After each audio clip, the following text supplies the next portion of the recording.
Between a stimulus and a response, there is a space.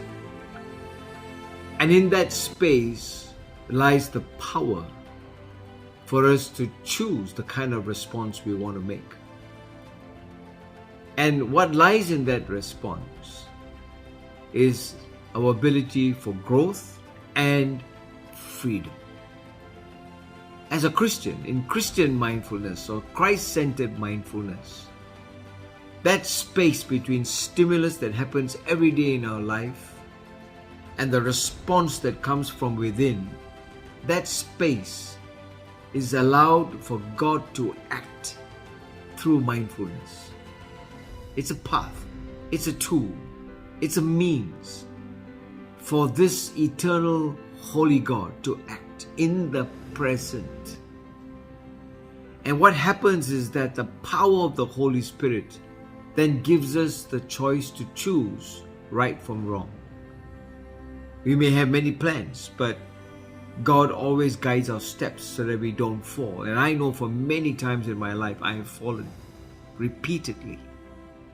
But if I was more mindful of the kind of response that comes from within, I would fall less. And so Christian mindfulness allows us to develop a culture of connecting to the deep heart of God. The inner being becomes alive and transformed. We cannot change what we do not know. I know that. So many areas in my life, until someone in front tells me, I can't change.